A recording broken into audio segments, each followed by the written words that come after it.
Muy querido anciano de iglesia, la iglesia está muy agradecida por lo que tú haces en favor del pueblo de Dios. Y la iglesia quiere de alguna manera reconocer ese enorme trabajo que tú estás realizando.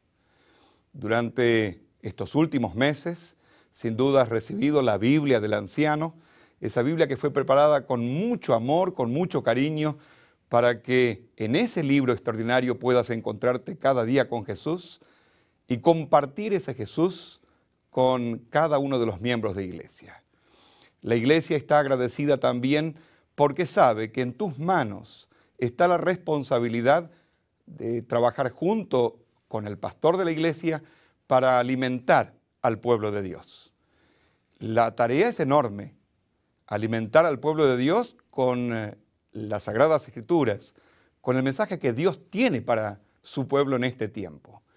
Y siendo que la responsabilidad es enorme, la Asociación Ministerial de los Campos, de las Uniones y de la División Sudamericana, en forma unida con las administraciones, está ofreciéndote en esta oportunidad un seminario de capacitación teológica que anhelamos a partir de este momento en forma periódica estar acercándote para que puedas tener un conocimiento mayor de las Sagradas Escrituras que aquel conocimiento que ya tienes. Todos tenemos la posibilidad de crecer. Y para esa capacitación teológica, invitamos a diferentes pastores para que compartan con nosotros algunos temas importantes. En esta oportunidad estaremos trabajando con ese tema tan importante relacionado con el Espíritu Santo. Hemos invitado al pastor Laurentiu para que nos acompañe.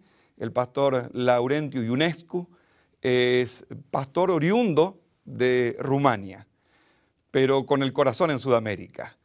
Ha estudiado aquí en Sudamérica, ha regresado a Rumania, pero ha retornado a Sudamérica actualmente. El pastor Laurentiu es profesor en la Universidad Adventista del Plata, en la Facultad de Teología, pero por sobre todas las cosas es un hombre humilde que ama a Dios, que ama a la iglesia y que ama las Sagradas Escrituras.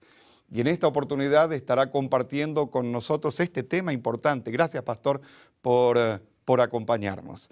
Cuando hablamos del Espíritu Santo hay algunas preguntas que surgen. Yo anoté algunas que podrían interesarnos tener en cuenta en un momento como este. Quizás el pastor pueda ir respondiéndonos a esas inquietudes en la presentación del tema. Por ejemplo, creo, querido anciano, que tú concuerdas conmigo que existen muchas controversias con relación a cómo entender al Espíritu Santo. ¿Por qué es tan importante entender claramente si el Espíritu Santo es una persona o es una influencia, un poder? Surge alguna otra pregunta.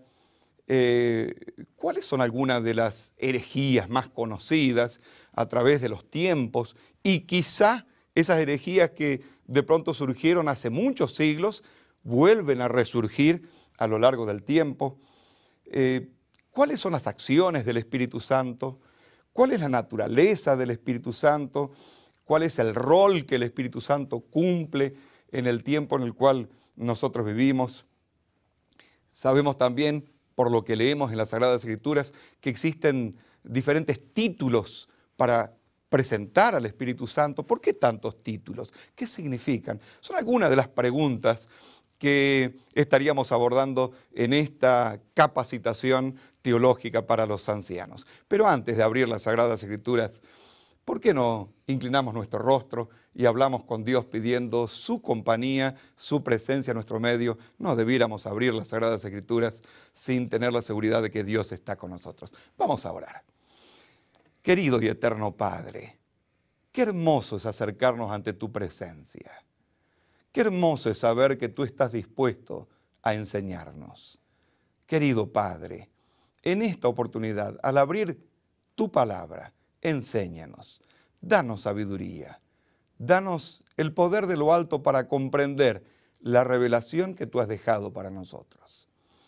Te ruego que acompañes al pastor Laurentiu para que él, en forma sencilla pero a la vez profunda, pueda compartir con nosotros aquellos conocimientos que ha adquirido y que juntos no solamente entendamos algo más acerca del Espíritu Santo, sino que podamos disfrutar de la presencia del Espíritu Santo en nuestros corazones y en la iglesia, para que el reavivamiento y la reforma sean una realidad en tu pueblo en este tiempo.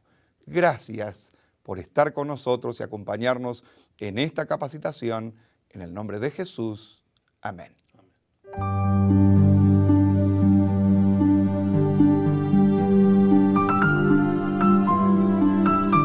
El cristianismo es simple. Se limita a la relación con Cristo y significa una vida de obediencia y de relación de amor. Pero la teología cristiana es más complicada, porque durante la historia, al leer el texto, la mente humana ha tratado de organizar o reorganizar la información. Y esto ha generado controversias, ha generado disputas, hasta guerras. Y en el intento de hacer luz en todas estas discusiones, hay que volver a la Biblia como la única fuente de la verdad. La cosa no es simple cuando tratamos de hablar sobre Dios, porque Dios es tan diferente de nosotros, un ser tan misterioso, al cual no tenemos accesos por la vía de los sentidos, donde la imaginación no puede producir otras cosas que ficciones. Por lo tanto, hay que ajustarse y aprender a leer la palabra, que es la misma revelación de Dios mismo. En este libro, Dios ha puesto toda la información que tenemos necesaria para entender algo de cómo trabaja Él. Esto no significa que vamos a saber todo sobre Dios, siempre vamos a tener limitaciones. Y estas limitaciones generan las controversias de cual hemos hablado. Un ejemplo, el tema de hoy, son las discusiones apologéticas acerca del Espíritu Santo, conocido como la tercera persona de la divinidad. El Espíritu Santo ha generado muchas discusiones en teología. Son muchas las causas que generaron todas estas discusiones. Por un lado, diferentes opiniones acerca de cómo debe entenderse el lenguaje bíblico. Por el otro lado, la manera en cual la gente se acercó a la terminología de la Biblia. Y por el otro lado, y no en el último caso, las tradiciones que han contribuido a la manera en cual debe entenderse y leerse el texto. Vamos a tratar en esta lección de ver cuáles son los elementos más problemáticos y encontrar soluciones para algunos textos desafiantes para la fe cristiana. Para tener un ejemplo de cuán complicado es el problema, nos vamos a enfocar solo en dos aspectos vinculados con el Espíritu Santo: la identidad del Espíritu Santo y su personalidad. Porque estos fueron siempre temas que recurrentemente surgieron en la teología cristiana como inquietudes, o algunas veces, podemos decirlo así abiertamente, como herejías. ¿Quién es el Espíritu? De los tres, ¿cómo entendemos sus acciones? ¿Cuál es su función en la Trinidad? Y si es una emanación del Padre o una emanación del Hijo, si viene de los dos o viene solo de uno.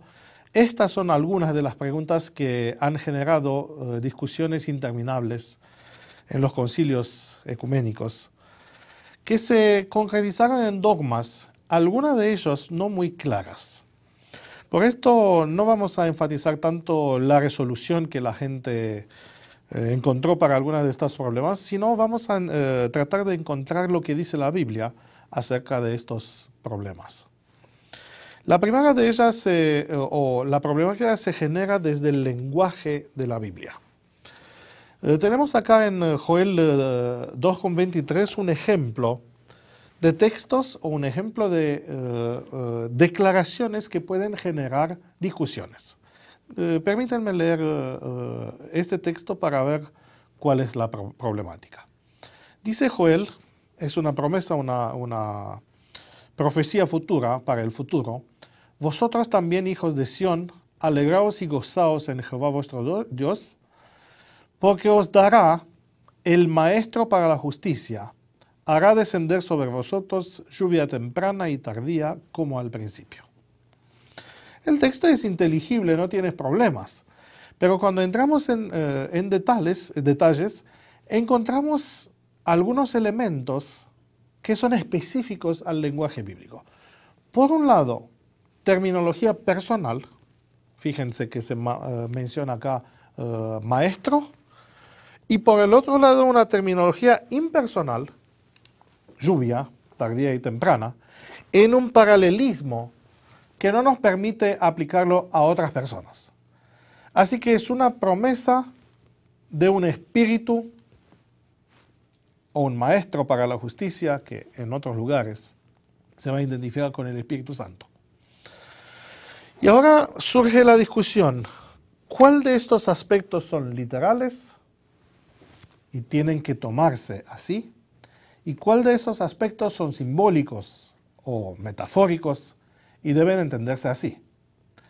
Digo esto porque cualquier falla en separar y entender el tipo de lenguaje que utiliza el profeta puede conducir a conclusiones erradas. El lenguaje bíblico es complicado porque por un lado está mucho más lejos en tiempo de nuestros lenguajes y es accesible solo por medio de los especialistas o algunas veces de los diccionarios o los libros que tenemos y que nos enseñan un idioma que ya es muerto. Pero no solo los idiomas muertos son el desafío, sino el mismo uso del lenguaje en la Biblia. Son tres, o por lo menos tres planes en cual, o tres maneras de hablar o de escribir. El primero, el más básico, es lo que llamamos el lenguaje literal. Tenemos acá un ejemplo en una de las profecías que había hecho un profeta. Él había dicho, los perros comerán a Jezabel en la barbacana de Israel. El término perros acá es una descripción de los animales que vivían en el entorno de Jerusalén, vivían por allá. Por esto no crea dificultades. Y cuando encontramos textos de este tipo, donde entre el lenguaje y la aplicación hay una relación literal, es muy fácil entender las cosas. Pero no es este el único modo en cual Biblia habla o Biblia nos habla, sino también tenemos algunos usos que complican las cosas. Y fíjense, tomando el mismo término, la misma palabra, cómo las cosas cambian. En 1 Samuel, en el primer libro de Samuel, en el capítulo 24 con 14, decía David, ¿tras quién ha salido el rey de Israel? ¿A quién persigues? Y ahora dice, ¿a un perro muerto? ¿A una pulga? Ahora es evidente, y nos parece muy fácil porque tenemos el contexto, que entre el primer perro, los primeros perros que se mencionan en el lenguaje literal, y el segundo uso, el uso metafórico, hay una diferencia. David no intencionaba decir que él es un perro, sino trataba de hacer una comparación entre algo que pertenece al perro y su experiencia. Este es el segundo tipo de lenguaje. Ahora imagínense cómo sería si leamos este texto pensando que es literal. Tendríamos una contradicción, o es perro o es pulga, y a qué se refiere. Para que las cosas sean más complicadas, los autores bíblicos hablan también utilizando símbolos o un lenguaje convencional. Algunas veces como niños estamos aprendiendo a utilizar este tipo de lenguaje cuando hacemos entre nosotros, los compañeros de juego, algunos códigos y decimos, esta cosa significa otra cosa. Esto es algo como que pasa con el uso simbólico en la Biblia, el uso simbólico de los términos. Tenemos otro texto, en Apocalipsis esta vez, 22:15, donde Juan dice, afuera están los perros, los hechiceros, los inmorales, los asesinos, los idólatras y todos los que aman y practican la mentira. Y ahora mi pregunta es, ¿se habla de los perros animales?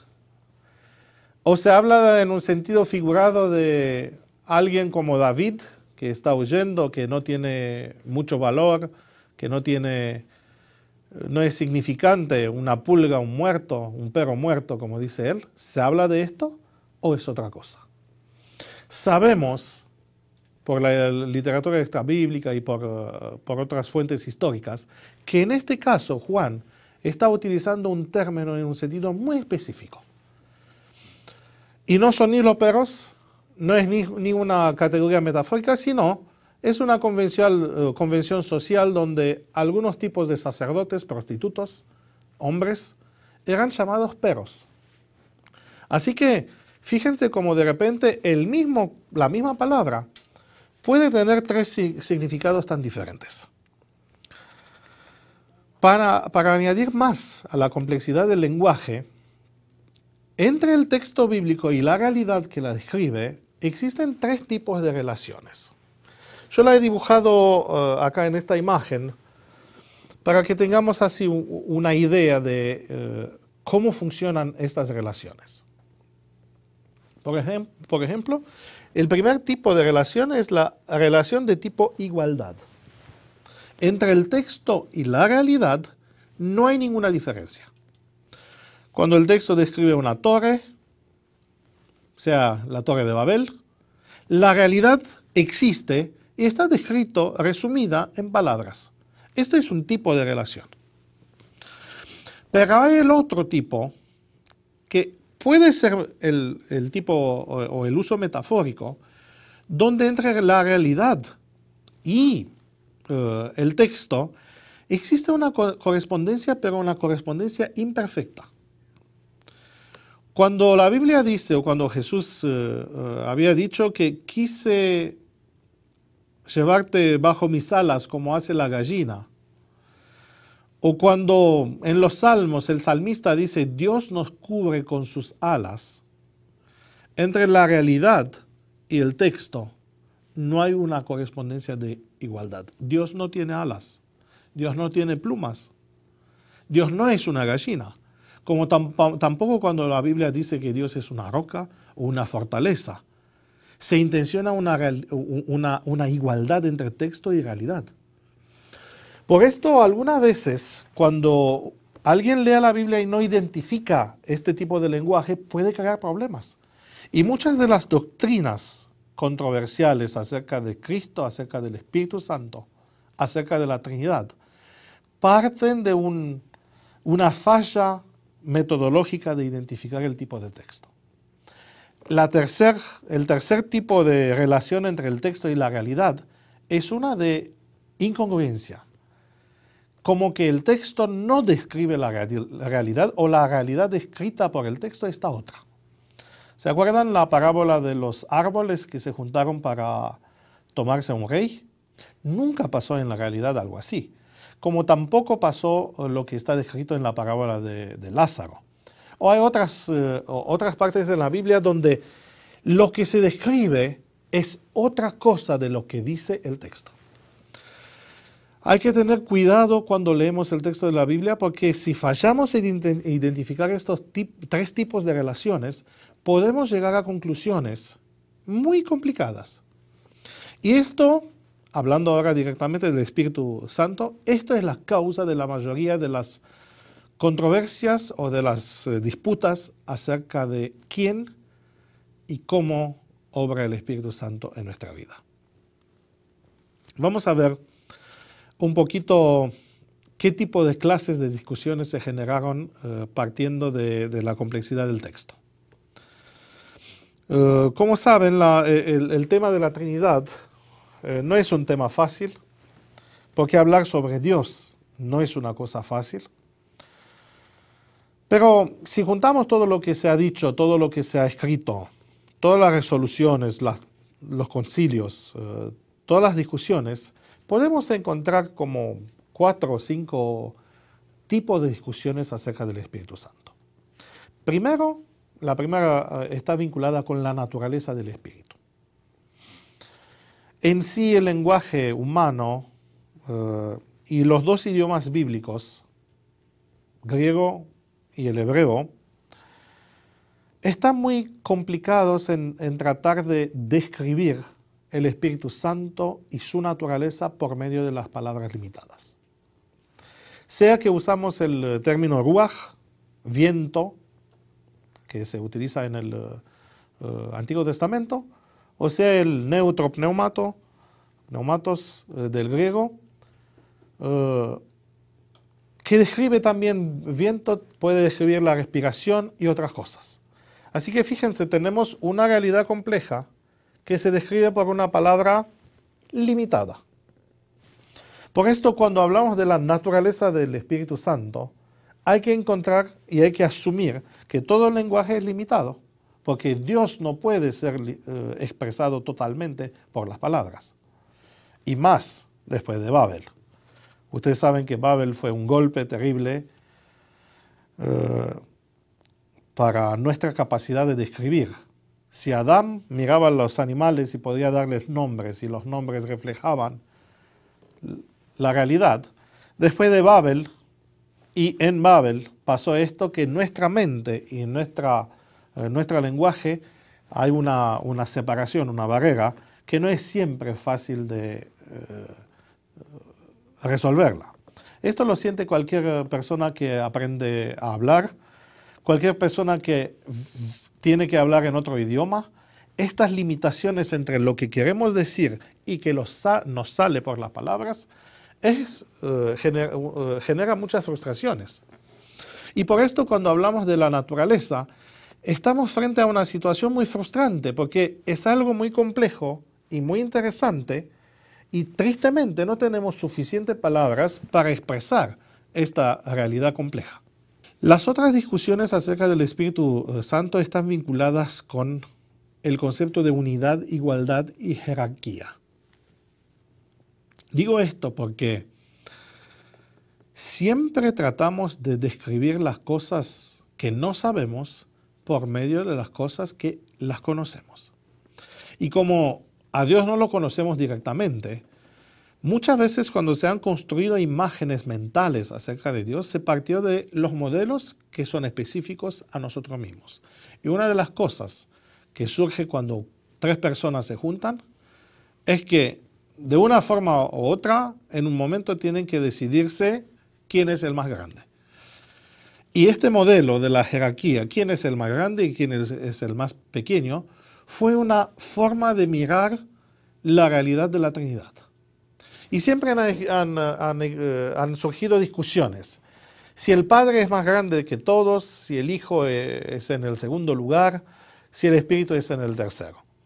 Y hay opiniones de un lado o de otros. Hay algunos que dicen, no, el mayor de todos es el Hijo. Otros dicen, no puede ser, porque el Hijo se le somete al Padre. No, entonces el Padre es el mayor y el Espíritu es después. Otros dicen, no, porque el Espíritu aparece pocas veces en la Biblia, mientras que sobre el Hijo hay libros enteros. Y entonces, si fuese el Espíritu Santo una persona tan importante, debería estar mucho más en la Biblia sobre el Espíritu. Y así. Esto es uno de los polos de la discusión. El otro empieza acerca de la identidad, porque hay algunos que no pueden soportar en su mente las paradojas. ¿Qué son las paradojas? Cosas contradictorias que existen en realidad. ¿Cómo puede ser alguien infinito y en el mismo tiempo ocupar un lugar finito? ¿Cómo puede ser alguien que sepa todo y que ponga preguntas? Y hacia adelante. Y para las personas que no soportan o no aceptan, o su mente no puede funcionar con paradojas, hay que solucionar estas paradojas. Y en el caso del Espíritu Santo, se generan discusiones acerca de 3 y 1. Si Dios es uno y son 3 personas, capaz que no son 3. Y acá empiezan a poner signo de igualdad entre el Padre, el Hijo, el Espíritu. Así que esto es la tercera área de discusiones acerca del Espíritu Santo. Y el último, no nuevo, pero cada vez recurrente en las discusiones teológicas, acerca de la personalidad. ¿Qué es una persona y cuál es la diferencia entre una persona y una fuerza? Hay algunos textos que permitieron esta ambigüedad terminológica y que permitieron o que crearon estas discusiones. Pero hay otros, y yo creo que si queremos tener una posición bíblica, hay que empezar con los textos que están evidentes y muy claros. Si empezamos con los textos oscuros, siempre vamos a generar confusiones. Pero hay un principio cual debe ser respetado en el intento de leer la Biblia, y es esto, que la Biblia no se contradice en sí mismo. Por esto, si creamos una discusión o si queremos entender un tema tan complejo como el tema del Espíritu Santo, hay que empezar primero con los textos claves claros. Y acerca de la naturaleza del Espíritu Santo tenemos algunos textos claros. El primero es el relato de la creación. Digo que es un texto, un pasaje clave porque en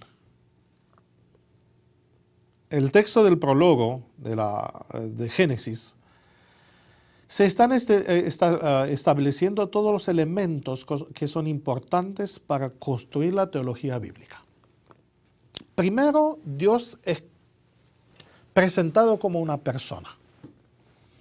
Todavía no se habla de cuántos son, uno o otros. Esto aparece en la segunda parte del relato, mucho más evidente. Pero lo primero que se habla sobre Dios, a Dios se le dan y se le otorgan características que son personales. Dios habla, Dios quiere, piensa, hace planes, evalúa y hace declaraciones después de la evaluación. Esto la Biblia lo expresa por medio de algunos verbos muy simples. Dios vio, Dios miró, Dios descubrió que, Dios dijo. Estos son la manera en cual lo hace. Pero siempre es un lenguaje personal. El vocabulario bíblico es complejo. Hay algunos problemas gramaticales que siempre generaron discusiones. ¿Por qué Elohim está en plural y el verbo está en singular? Como traduciendo así literalmente, los dioses creó. Es un desacuerdo. Pero hay también lugares en el relato de la creación donde este Dios se utiliza en plural y también con verbos en plural. Hagamos hombres según nuestra semejanza, según nuestra imagen. Y todos estos textos, que como había dicho son personales y muestran una pluralidad, son los textos claves para generar una discusión sobre Dios. En el primer versículo se presenta una imagen general sobre el acto de creación. Al principio Dios creó el cielo y la tierra. Pero cuando empieza a entrar en detalles, es muy interesante que la primera persona, estoy subrayando persona porque este es el lenguaje del prólogo de Génesis, el primer personaje, la primera persona que aparece es el Espíritu. Es muy interesante que los verbos descritos o vinculados con el Espíritu son muy concretos. Generalmente tratamos el mundo espiritual como algo muy borroso, como algo muy intangible. La gente tiene esta imagen de fantasmas acerca del mundo espiritual.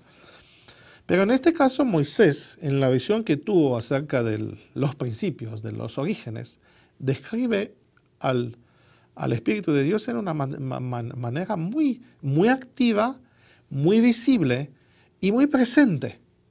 Espacialmente, podemos decir, si me permiten una paráfrasis, que él vio algo que flotaba, se movía arriba de las aguas. Así que hay una presencia muy concreta, no tan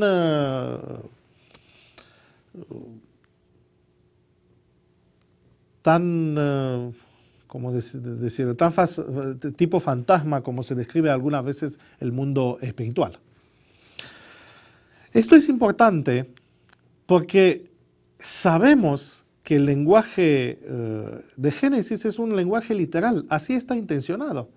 No es un lenguaje simbólico, no tenemos allá elementos elementos tipológicos, sino es un lenguaje muy literal. Tanto que los días, que generan también tantas controversias y son días literales, son presentados como días literales. Una tarde y una mañana. No se habla de cosas de eras geológicas o de periodos indeterminados de tiempo, no, son muy concretas. Por lo tanto, la presencia del Espíritu Santo es muy, déjenme decir así, corporal, muy física y muy real. Y entonces, esto es el primer aspecto que tenemos que entender acerca del Espíritu Santo. El Espíritu Santo es una persona real. No puedo decir en carne y huesos, tenemos esta expresión, pero déjame usar esta frase, en carne y huesos. Es visible, accesible y produce efectos visibles. Los efectos visibles en el acto de creación son la participación directa en la creación de todas las cosas. Esto lo digo porque hay algunos que piensan que el Espíritu es una influencia. Pero en otros textos vamos a ver que no es solo una influencia, sino que tiene características personales y de voluntad. Pasemos a otro aspecto acerca de la naturaleza de la divinidad. Una de las características que la Biblia afirma claramente, y hemos dicho que hay que empezar con las cosas claras, es la unicidad. Dios es uno. Y entonces si encontramos una terminología de tipo números, si se cuentan 3 personas, la unicidad no desaparece con el hecho que hay 3 personas.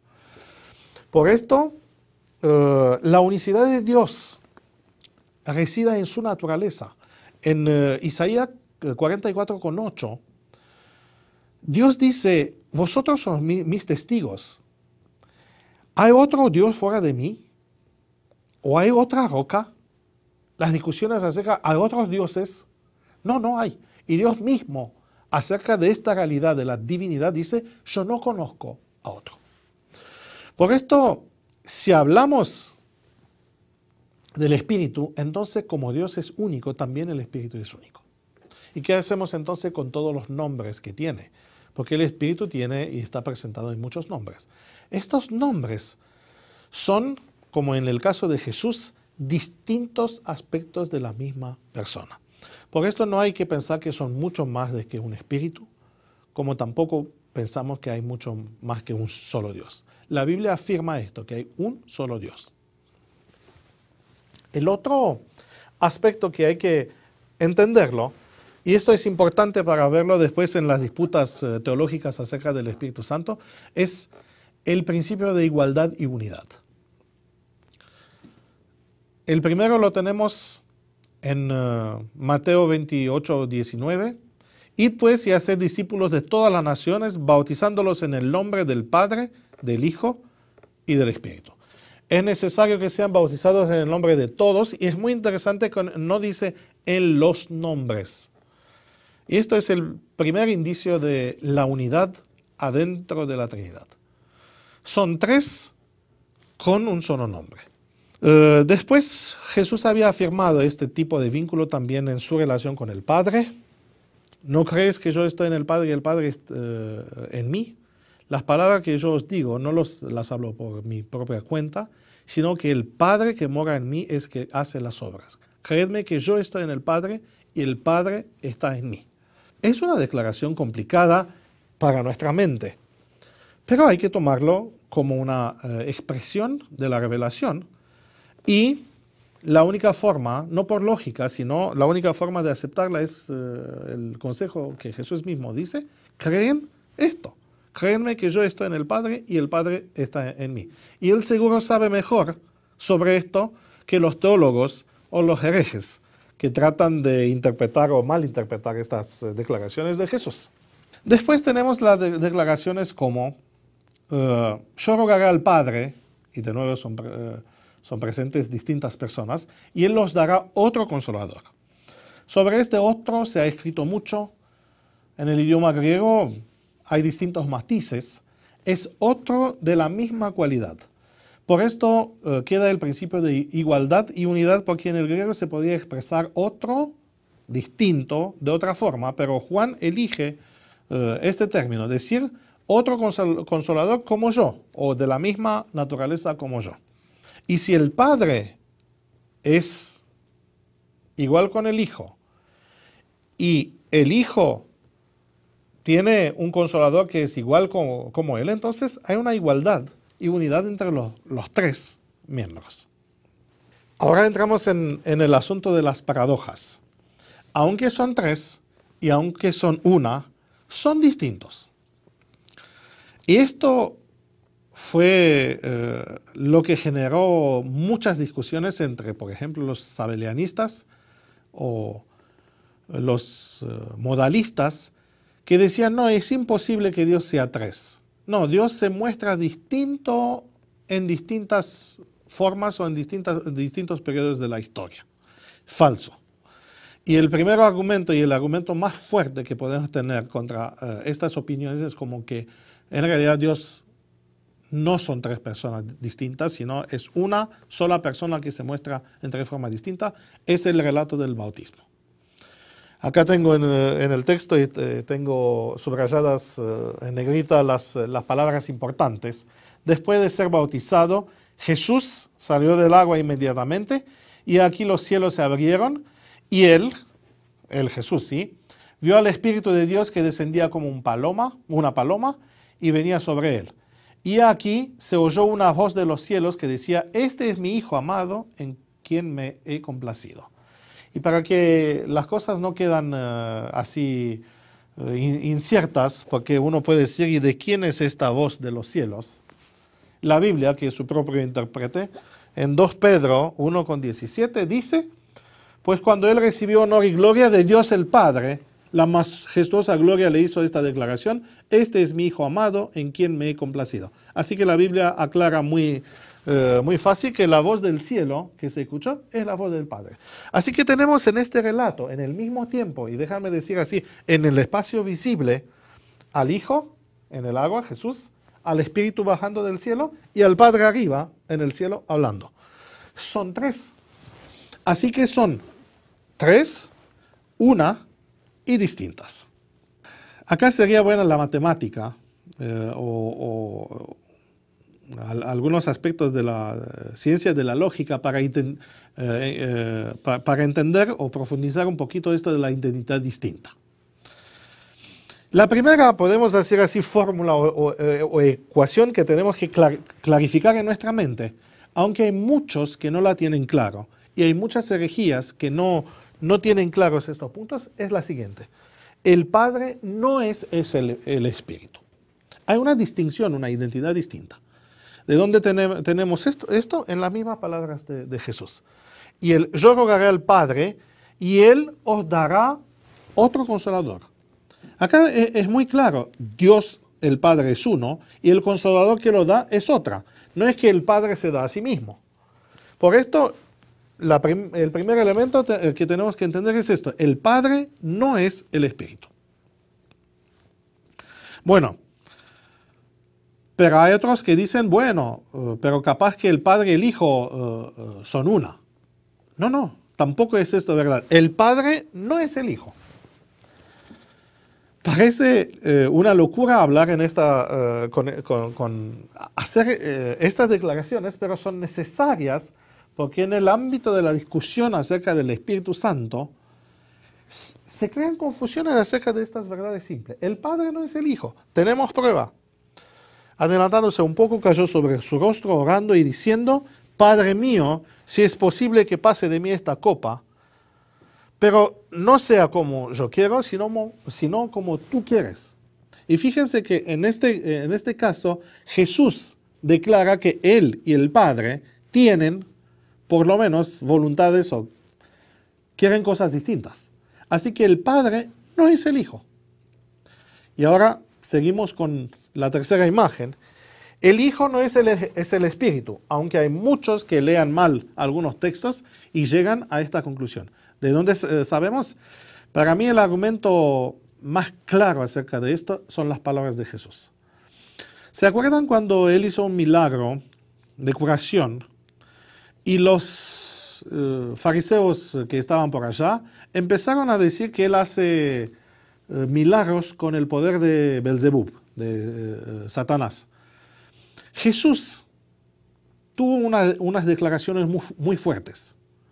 Y en estas declaraciones encontramos la verdad acerca de esta declaración, que el Hijo y el Espíritu no son una misma cosa. Leemos el texto. Por esto os digo, todo pecado y blasfemia sea perdonado a los hombres, pero la blasfemia contra el Espíritu no será perdonada. Y ahora fíjense, si dejaba así, capaz que uno no entendía, pero Jesús sigue. Y sigue y nos muestra que Él es distinto del Espíritu. Y dice, y cualquier cosa que diga una palabra contra el Hijo del Hombre, se le perdonará. Pero al que abre contra el Espíritu Santo, no se le perdonará ni en este siglo, ni en el siglo venidero. Para mí este texto es la prueba suprema que el Hijo y el Espíritu no son la misma cosa. Porque si la blasfemia contra el Hijo se perdona y la blasfemia contra el Espíritu no se perdona, el buen sentido, el sentido común te dice que no se habla de las mismas personas. Se habla de dos personas distintas.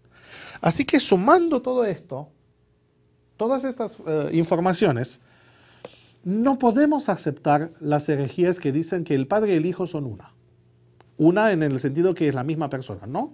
El Padre y el Hijo son distintos, el Hijo y el Espíritu son distintos, y el Padre y el Espíritu son distintos. Así que tenemos, esto es lógica simple, partiendo de los textos bíblicos, tres personas distintas en una relación especial. De unicidad, de igualdad, de comunión, pero de distinción. Fácil, pero en el mismo tiempo complicado. Bueno, el segundo aspecto que genera problemas y discusiones es acerca de la personalidad del Espíritu. Cualquier libro de psicología o cualquier diccionario reduce las características de una persona en estos tres aspectos: mente, voluntad, emociones. Entre las cualidades que comparten el Padre, el Hijo y el Espíritu, hay muchas. En una presentación anterior tengo una tabla más compleja, pero acá he seleccionado algunas cosas que son características personales. Para que una persona pueda hacer las acciones que son, o tener las cualidades que son mencionadas, tienen que tener estos tres elementos: mente, voluntad y emociones. Entre ellos, inspira, habla y guía. Tiene que tener una inteligencia, una mente para que pueda hacer estas cosas. Para tener comunión tiene que ser consciente, conciencia del otro. Después, ayuda a responder.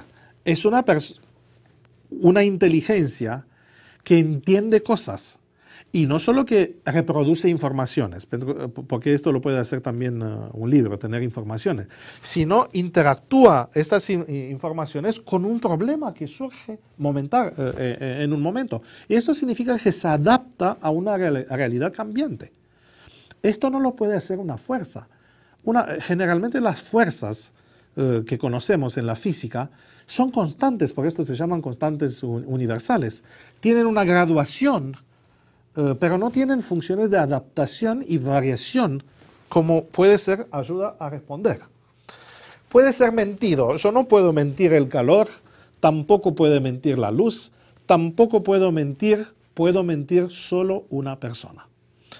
Dar testimonio significa que puede hacer un resumen de alguien y puede expresar su interacción o su opinión acerca de algo. Esto significa que tiene que pensar, y no solo que pensar, tiene que actuar y decir me gusta, no me gusta. Y esto se puede ver en la terminología vinculada con el espíritu, que algunas veces se entristece, puede ser insultado, se puede cometer blasfemia contra él, intercede. Y en el lenguaje bíblico la intercesión es una experiencia que implica tanto la mente como también el corazón. Dios mismo, hablando de esto, dice, se me rompe el corazón pensando en ti, Efraín. Una vez había dicho esto. Y lo mismo hace el Espíritu. Esta cualidad no puede pertenecer a una fuerza. Que tiene voluntad es muy claro, y de nuevo podemos acudir a los textos que mencionan y expresan esto. Todas estas cosas, hablando de los dones, los hace uno y el mismo espíritu que distribuye individualmente a cada uno según la voluntad de él. No es una máquina, no es algo programado, el espíritu es alguien que puede, hace y quiere cosas. Por esto, estos son características de una persona. No podemos admitir la declaración o las tesis como que el Espíritu Santo es una fuerza. Hablando del plan de la salvación, se implica directamente en distintas fases y en distintos aspectos de la salvación. Y no entristezcáis al Espíritu Santo de Dios, por cual fuisteis sellados para el día de la redención. Después la declaración muy amplia de Jesús. Y cuando venga Él, ¿quién? El Consolador, convencerá al mundo del pecado, de justicia y de juicio. Y según Pedro, según el previo conocimiento de Dios, por la obra santificadora del Espíritu, para obedecer a Jesucristo y para ser rociados con sus sangres. Así que el Espíritu Santo es un elemento, un agente activo en el plan de salvación. Y en el plan de salvación el único que salva es Dios. Biblia no llama a otros seres salvadores. Biblia llama salvador solo a Dios mismo. Por esto, el Espíritu es Dios, es una persona. Y aunque no tenemos toda la información acerca de Él, hay que cultivar una relación especial con Él. Con esto voy a terminar con las inquietudes y con las posibles relaciones que tengamos con el Espíritu. Uno de los títulos que tiene el Espíritu Santo es Espíritu de Amor. Y esto uno lo puede entender cuando mira el tipo de relación que tiene o el tipo de relación que se puede tener con el Espíritu. Son algunos aspectos que quiero mencionar brevemente que pueden ayudarnos a alumbrar un poquito esta discusión acerca de la relación con el Espíritu. ¿Se imaginan el contraste entre el poder absoluto y la limitación humana? ¿Qué tipo de relación se puede establecer entre alguien que tiene poder absoluto y alguien que está limitado? Es una pregunta complicada. Si pensamos como hombres, ¿la relación cuál es? Es una relación de, no sé cómo decirlo, de explotación o algo así. Generalmente esto pasa cuando alguien tiene poder absoluto y alguien está limitado, siempre el de poder absoluto controla y guía al otro. Por esto, el segundo aspecto del cual tenemos que hablar es esto de control versus influencia. Y es interesante, aunque el Espíritu puede controlar personas, no lo hace. Y uno tiene que preguntarse por qué. Porque tenemos pruebas que Dios puede controlar, que el Espíritu puede controlar a cualquiera. ¿Se acuerdan cuando Saúl trataba de matar a David y entró en el grupo de los profetas? Empezó a profetizar y todo lo que había planeado, se sacó la ropa, estuvo allá, habló, profetizó, no pudo hacer nada. Si el Espíritu quiere controlarnos, nos puede controlar, pero no lo hace. Si sería una fuerza, sí, el calor siempre está en esta relación con nosotros, nos quemamos si nos acercamos de algo muy caliente. O la ley de la gravitación siempre está en una relación donde no hay variaciones, siempre te vas a caer, porque la gravitación, la ley de la gravitación, la fuerza, funciona todo el tiempo. Pero como el Espíritu es una persona, Él puede elegir y elige otro tipo de relación. Esta relación, y puse la última combinación de posibilidades, poseer, me olvidé una allá, y habitar. Esta es la diferencia entre lo que podría hacer el Espíritu y lo que hace. El Espíritu no posee personas, los demonios sí. El Espíritu habita. Y esto implica una relación de libertad y amor. Esto es el Espíritu de Dios. Y la invitación más linda, la promisión más linda y el ideal más lindo que podemos tener es que nos transformemos por medio del Espíritu en templos en cual Él puede habitar. Que el Señor ayude a todos los que lean, que entiendan que el Espíritu es amor, Dios, y que quiere este tipo de relación con nosotros. Pastor Laurentio, muchísimas gracias por la presentación que tuvo recientemente. Creo que fue en forma profunda la presentación, pero a la vez en forma sencilla, porque las Sagradas Escrituras es así, ¿no? Así que fue excelente. Tengo algunas pocas preguntas, no hay tiempo para mucho, pero algunas preguntas en la medida que el tiempo nos permita. Quizás la primera de las preguntas que haría en esta oportunidad, ¿el Espíritu Santo es una emanación del Padre? ¿Una fuerza que Dios ejercita para dirigir el mundo? Para responder a esta pregunta, hay que pensar cómo surgió esta idea, porque es una idea que está promovida por distintas corrientes. Creo que todo empieza con la concepción que la gente tuvo acerca de Dios. Y tristemente el cristianismo fue influido por la filosofía griega. Y en la filosofía griega el concepto de Dios, que tomó consistencia o que se desarrolló durante el tiempo, se finalizó en una idea de un Dios que no se mueve, que no puede ser influido por nada, que es causa de todo, y entonces un Dios inmovible, fijo. Aristóteles fue uno de los promotores de esta idea. Y entonces si Dios no se mueve, porque está allá en su mundo, lejos, ¿cómo llega a influir nuestro mundo? Tiene que tener contacto de una forma o llegar. Esta es una idea, podemos decir pagana directamente, y una idea extraña porque la Biblia, por contraste, nos presenta un Dios que viene, baja. Todos se acuerdan, ya desde el primer día de creación, Dios está acá con nosotros. La descripción del primer grupo de personas, Adán y Eva, está descrito en una relación con Dios que venía para encontrarse con ellos. En la Torre de Babel Dios baja, se encuentra con Abraham, así que la idea bíblica de Dios no es la idea de un Dios inmovible, sino un Dios que viene, tiene contactos, se muestra, se materializa en nuestro mundo y es visible y tangible. Pero por contraste, si la idea de un Dios inmovible está aceptada, entonces Dios tiene que emitir algo o emanar algo para tener contacto. Y para algunos, Algunas veces también en los círculos rabínicos apareció esta idea que Dios tiene como una prolongación de su ser, y esto sería el Espíritu.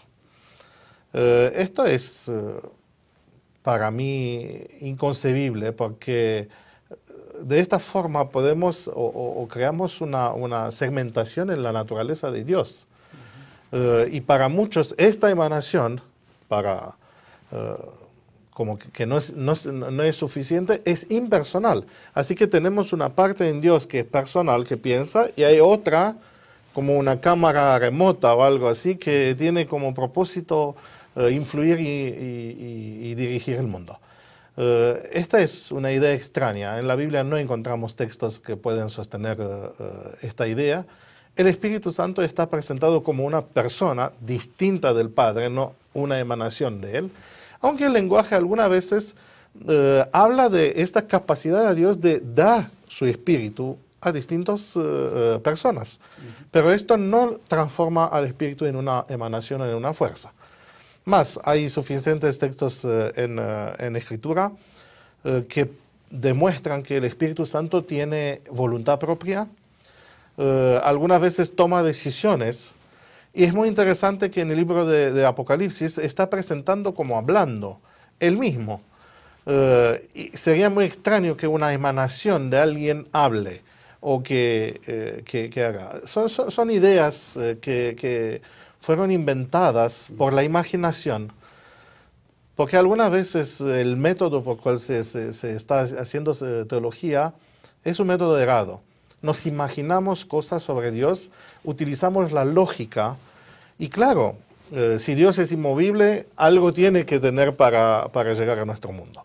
Pero yo creo que el método más correcto de hacer teología y hablar sobre Dios es dejar que Dios hable sobre sí mismo. Y Él lo hizo en la Biblia. Así que en la Biblia no tenemos idea de emanaciones, sino tenemos la idea de esta persona que algunas veces se describe en términos comparativos con la lluvia, con el aceite, con la luz o agua, para mostrar las distintas acciones que hace el Espíritu de Dios. Pero seguramente, y nadie puede encontrar en ninguna parte de la Biblia, la idea que el Espíritu es una fuerza que emana de Dios. Gracias, Pastor Laurenti, por esta respuesta. Es tan bueno saber que el Espíritu Santo no es una fuerza, una influencia, sino una persona que nos ama. Y hablando de que es una persona que nos ama, hemos escuchado a algunos que dicen, está bien, el Espíritu Santo es una persona, pero el Espíritu Santo y Cristo es la misma persona. ¿Se puede decir que el Espíritu Santo y Cristo son la misma persona? Seguramente no. Y cuando digo esto, lo digo aunque algunos textos, como sería el Señor es el Espíritu, otras de le daré otro consolador, están interpretadas, o vendré y estaré con ustedes de nuevo. Estas declaraciones de Jesús están tomadas y mal interpretadas para traer una conclusión o llegar a la conclusión que en realidad el Espíritu es Jesús después de su exaltación en el cielo. Esto es errado por distintas maneras. Primero, que Jesús no prometió que Él va a volver, sino que va a mandar a otro. Y aunque es otro de la misma esencia o de la misma cualidad, del mismo tipo, es otro. No dice, me voy un poquito y vuelvo después. No, Él prometió que va a volver al fin de tiempo. Y en este tiempo Él dice, está bien que yo me voy, porque si yo no me voy, el Consolador no puede venir. Lo que significa que el Consolador está allá. Enviaré. Y enviaré, y voy a pedir al Padre que envía. Sería muy raro, le voy a pedir al Padre que envíe a otro que soy yo. No tiene lógica. Aunque algunas veces así se entiendan estas palabras. Después, otra prueba muy clara que Jesús y el Espíritu no pueden ser la misma persona es el bautismo. El bautismo para mí es la prueba contundente, si queremos decir así, que no son una. Porque la Biblia describe a Jesús en agua y el Espíritu en forma de paloma bajando sobre él. Ahora, si los dos son una o los dos son la misma persona, sería muy extraño un Jesús, no sé cómo decir, descuartizado. Una parte está en la tierra, otra parte baja del cielo. Es horrorosa esta idea, aunque algunas veces hay teólogos o hay disidentes o herejes, podemos decir así, que tratan de destruir la diferencia entre Jesús y el Espíritu. La tercera, si quieren, otra prueba que no son lo mismo, es el discurso de Jesús cuando una vez fue acusado que él hace sus milagros con el poder de Satanás. Y él dijo que en realidad él no hace con el poder de Satanás, sino con el poder de Dios, el dedo de Dios, y él mencionó el Espíritu Santo. Así que sería extraño decir yo hago milagros conmigo mismo. Y más, para mostrar la diferencia, él aclara algunas cosas. Y dice, cualquier blasfemia se le va a perdonar a la gente, pero la blasfemia contra el Espíritu no se le va a perdonar. Y entonces, y después él dice, las blasfemias contra el Hijo se perdona, pero las blasfemias contra el Espíritu Santo ni en este siglo ni en el siglo venidero.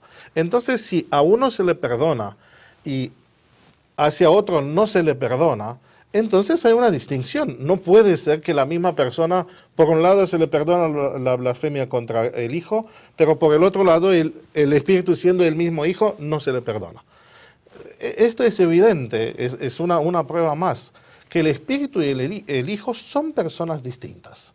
Ahora, que los dos o los tres, hablando de la Trinidad, tienen una relación que nosotros no podemos entenderla, porque nosotros no somos seres que compartimos la misma naturaleza, que ellos son en una forma que tenemos que aceptarla y no la podemos entender, esa es otra cosa. Pero cada una de las personas son distintas, son diferentes. Y entonces no podemos hacer una confusión entre el Hijo y el Espíritu. Gracias, Pastor Laurentio. Quizá el tiempo nos daría para abordar una preguntita más. La preguntita que haría en esta oportunidad sería, ¿el Espíritu Santo qué rol tiene en el plan de salvación? Cristo vino y murió por nosotros. Ahora el Espíritu Santo, ¿qué rol juega en el plan de salvación del ser humano? Para entender, hay que entender el plan de salvación. El plan de salvación fue hecho por Dios antes que surja la necesidad de este plan. Y en este consejo interno de la divinidad, que la Biblia menciona el plan hecho en sí mismo antes de hacer el mundo, el Espíritu de Profecía menciona un evento en el tiempo cuando los tres se juntaron y decidieron cada uno tener roles distintos. Dios hace el plan, todos tres. Pero en la aplicación de este plan se decidió, o vamos a decir así, roles. Los mismos títulos también reflejan estos roles que va a tener cada uno. Sobre Jesús es fácil entender porque tenemos el relato de los evangelios donde se hace visible la parte. Él fue el que pagó el precio, aunque la Biblia dice que Dios estaba en Cristo haciendo paz con el mundo. Todos participaron. Al Espíritu Santo se le encomendó, o Él eligió, no sabemos cómo, la tarea, digo yo, la más difícil, de trabajar con la mente y el corazón de los hombres. Hay distintos textos en la Biblia que nos muestran que en realidad el problema del pecado se resuelve cuando el Espíritu nos convence del pecado. Y esta es una lucha. Así se describe desde las primeras páginas de la Biblia.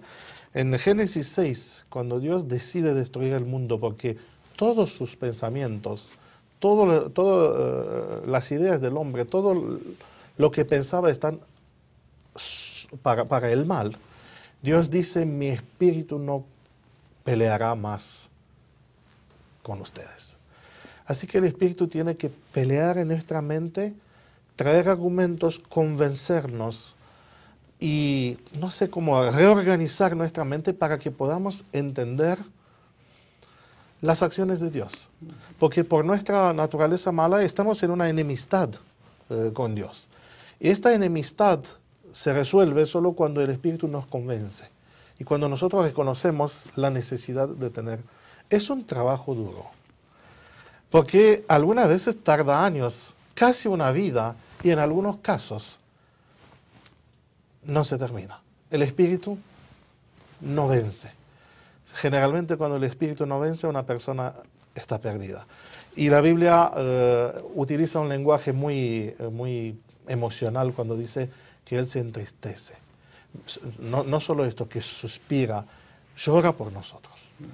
Así que es un trabajo, imagínense que es por ya casi 6.000 años de historia y con millones y millones de personas, cada vez lo mismo, tratando de convencernos a aceptar a Cristo como Salvador. Aquella expresión bíblica, ¿no? Que el Espíritu Santo intercede por nosotros con gemidos indescriptibles. Sí, porque capaz que solo un padre puede probar así un poquito de cuando trata de educar a su hijo y no da resultado. Algo así, de esta amargura, de estos suspiros, capaz que los padres y las madres pueden entender. La otra función del Espíritu, Él es el principal agente de revelación, porque la Biblia fue inspirada por el Espíritu.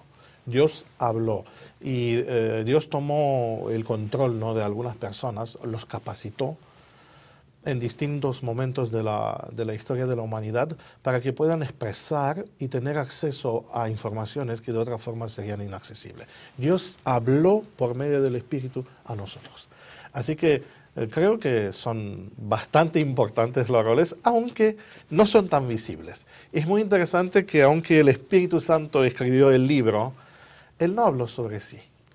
Es una de las personas más humildes, ¿no? Generalmente nosotros los humanos cuando escribimos un libro no mencionamos, somos los héroes principales, pero cuando el Espíritu escribió este libro, no escribió sobre sí, sino Él habló sobre Jesús. Qué maravilla, ¿no? Qué maravilla es saber que Dios es así, con una humildad, cuánto tenemos para aprender, ¿no? Pastor Laurentio, muchísimas gracias por habernos acompañado, por haber compartido estos momentos de capacitación, por haber respondido a estos temas. Invitación. Con tanta simpleza y profundidad. Esas son las dos palabritas que utilizaría. Vamos a agradecerle al Señor porque nos acompañó hasta aquí.